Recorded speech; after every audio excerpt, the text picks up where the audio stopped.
presence of all my colleagues that I am really grateful to you. Thank you very much. Now, with this, I would request Madam Narayan to announce the first speaker. Good morning. It's my proud privilege to be judge for this session along with our Vishwa Mahapita, Dr. Upasni. I will now call the first speaker, Dr. Barna Paul.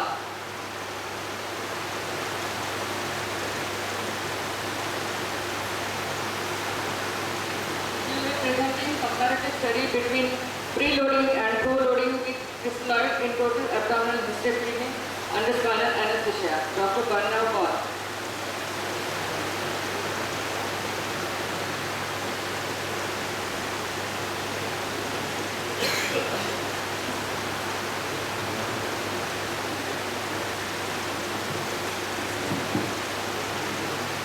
Good morning, respected judges and our gathering.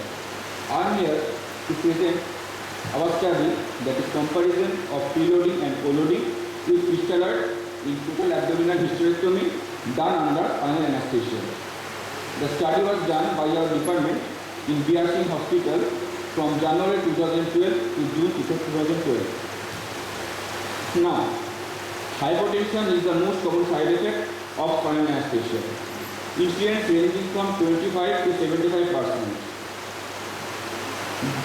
The hypertension occurs due to the sympathetic blockade, which leads to peripheral vasodilatation and venous pooling. Several methods are tried to combat this hypertension, like patient positioning, leg wrapping, fluid administration with or without vasopressor.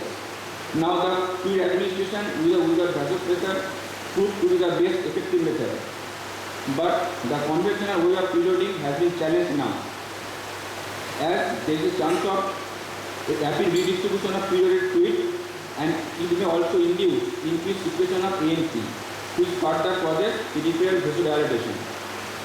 And so, a new concept of preloading has been come.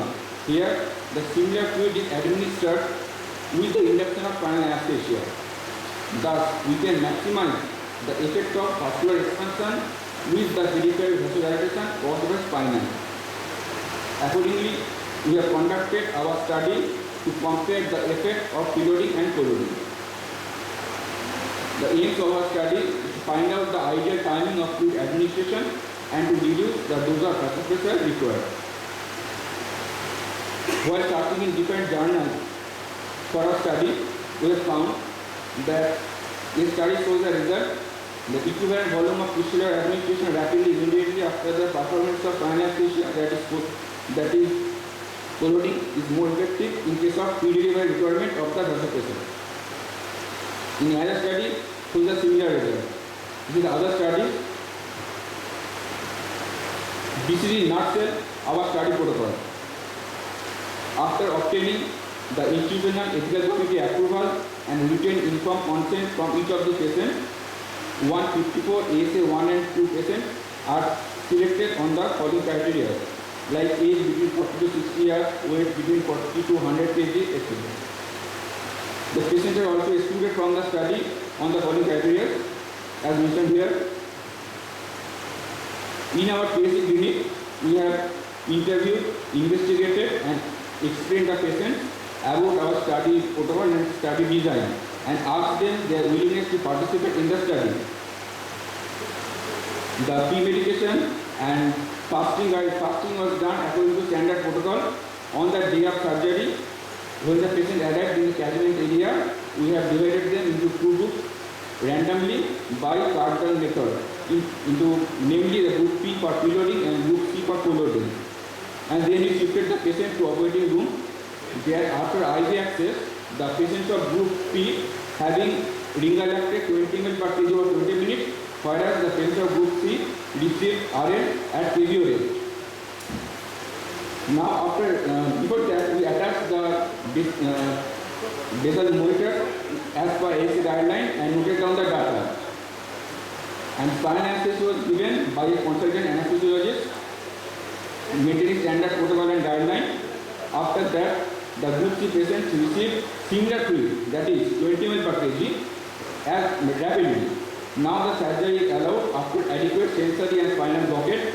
Maintenance fluid was given at the rate of 2 ml per kg with the RL, and oxygen given via nasal cannula at the rate of 4 liters per minute.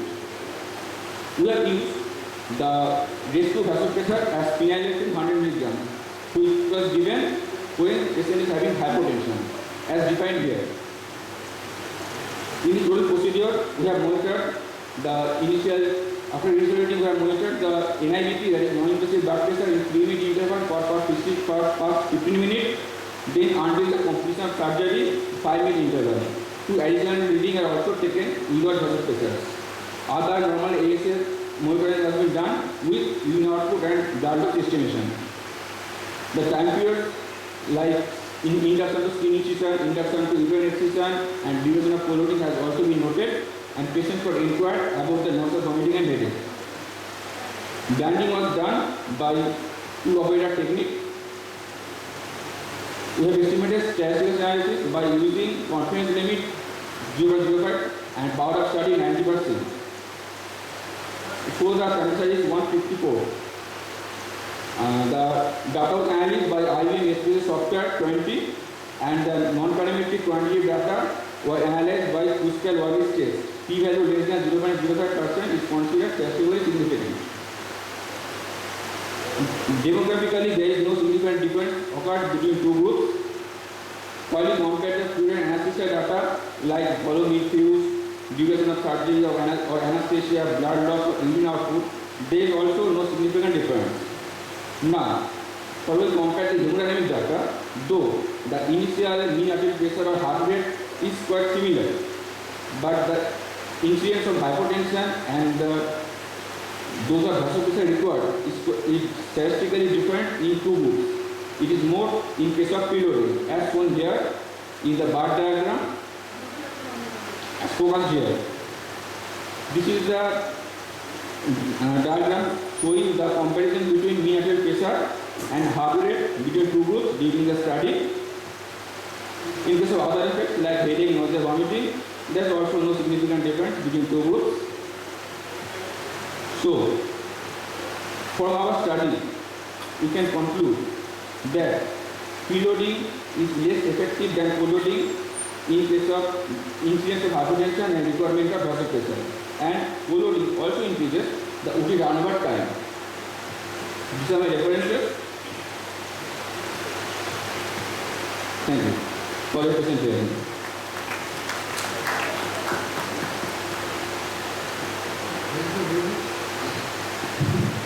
Thank you very much. And we are very happy that he has stayed to his time without exceeding even a minute. And I would request all the further speakers also to kindly keep to time, because unless until we keep to time from the very beginning, it would be very difficult for us to cope up with all the topics for the day. So now the topic is open for people for only 2 questions in case somebody is interested. Otherwise, we'll go on to the next person. Anybody interested in asking any question? Okay, thank you very much. Madam, the next person. The second speaker is Dr. Shankar Narayan Maiti, HS Anaesthesia, SCR, GRC. The topic is comparison between ropivacaine and bupivacaine while using for subarachnoid block in intra-umbilical surgeries, a randomized control study. Dr. Shankar Narayan Maiti, please.